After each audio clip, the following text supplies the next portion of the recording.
ازيكم عاملين ايه؟ يا رب تكونوا بخير، واهلا بيكم في حلقة جديدة من سلسلة حلقات عالم الحيوان.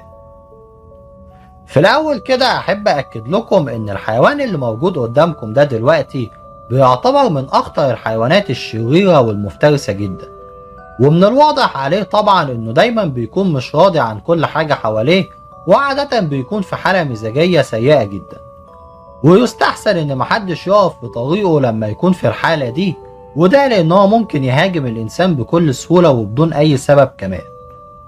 بس يا ترى بقى ليه النوع ده بالتحديد من القطط البرية بيتفاعل مع كل حاجة حواليه بالطريقة العدوانية والعنيفة دي؟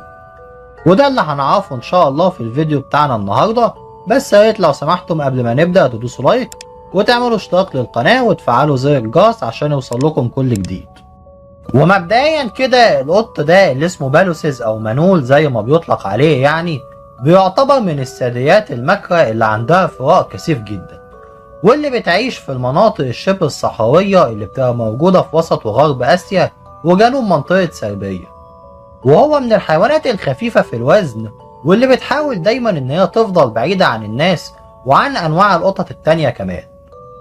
والقط ده طول جسمه بيتراوح ما بين 45 ل 65 سنتيمتر، وديله طوله بيوصل تقريبا من 21 ل 31 سنتي. يعني ده معناه ان هو ممكن يكون في نفس حجم القطط الأليفة اللي احنا بنربيها وبنخليها تعيش معانا في البيت. بس طبعا على عكس اغلب انواع القطط التانية اللي احنا بنستأنسها وبنصطحبها وبنحبها كلنا، فاحنا مش هنلاحظ اي محبة خالص مع منول. ده حتى طول انيابه بيوصل ل3 اضعاف طول انياب القط الطبيعي.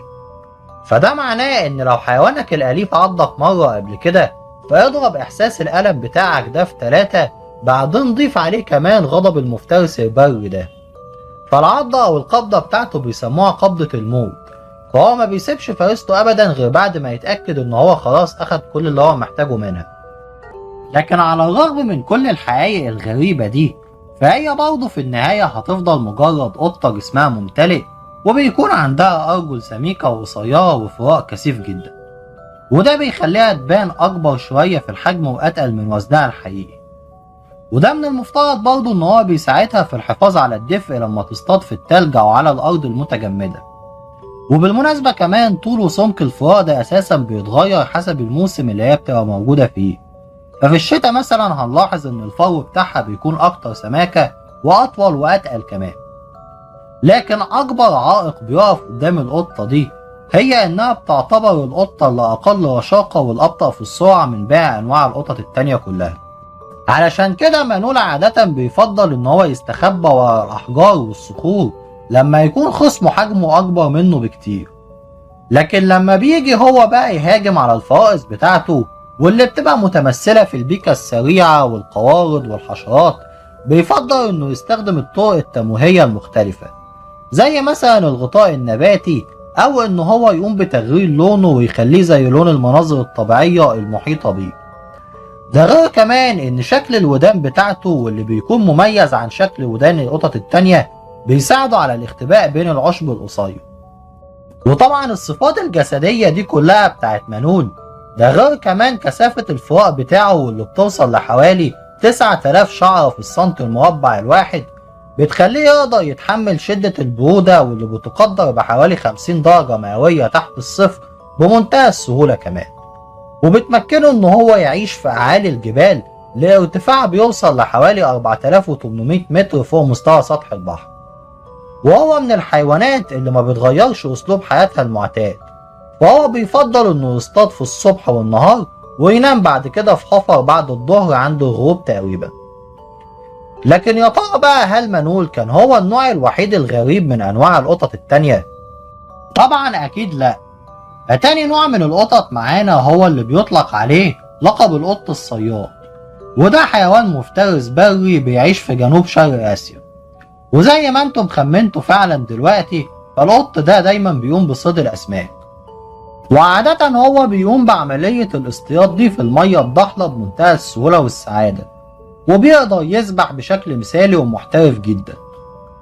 وقطط الصيد دي كمان بيعتبروا أكبر بكتير من القطط المنزلية بتاعتنا، وهم بيمتلكوا عضلات قوية وصدر عريض، ووزن الذكور منهم ممكن يوصل لحوالي 15 كيلو جرام تقريبا.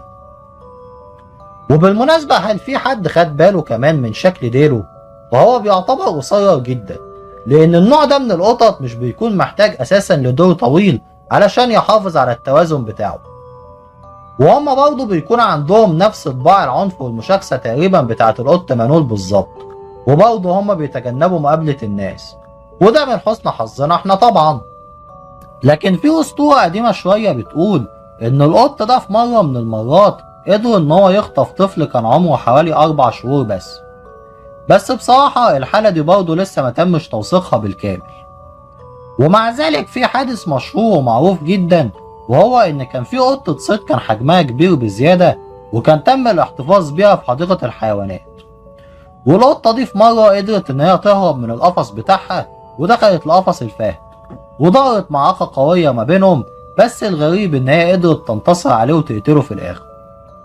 وصياد السمك ده كمان بيعتبر من أكتر الحيوانات الأنانية واللي بتحب نفسها جدا، فهو دايما بيفضل إن هو يعيش لوحده وبعيد عن باقي القطط التانية، وما بيقابلهمش غير بس عند التزاوج تقريبا، وحتى هو ما بيهتمش بولاده كمان.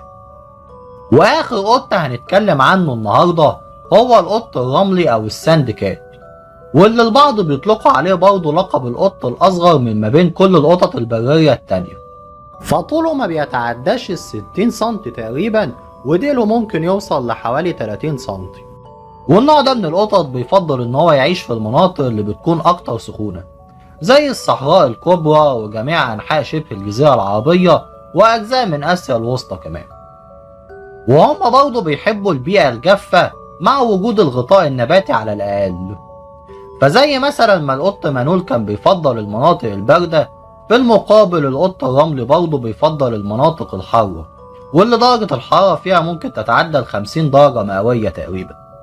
وهو بيعتبر من الكائنات اللي بتكون أساسا مش محتاجة مصدر وفير من المية علشان تفضل على قيد الحياة، فهو بيقدر إنه ياخد أغلب أو كل الرطوبة بتاعته من مصادر الغذاء المختلفة اللي بتكون متمثلة في القوارض والسحالي والطيور والعناكب وأنواع الحشرات المختلفة.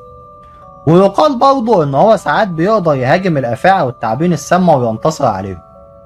بس في المقابل ممكن القط ده كمان يكون فريسة لبعض الحيوانات التانية زي النسور والذئاب والكلاب وأنواع تانية من القطط برضه. بس هو طبعا بمجرد ما بيبدأ يحس بالخطر بيقدر يجري بسرعة عالية جدا، ممكن توصل لحوالي 40 كيلومتر في الساعة الواحدة. والحيوان ده عمره بيقدر في المتوسط بحوالي 8 سنين في الصحراء، وممكن يوصل لضعف المدة دي تقريبا في الأسر. وكختم للموضوع ده كله أحب أكد لكم إن القطة برضه ما زالت تعتبر حيوان رائع جدا، بس من الأفضل لينا إننا نقوم بتربية الأنواع الأليفة منها ونبعد عن الأنواع البرية بشكل نهائي. وأنا هسيب لكم تحت في صندوق الديسكريبشن عدد من اللينكات اللي هتساعدكم إن انتوا تعرفوا حقائق ومعلومات أكتر عن القطط دي.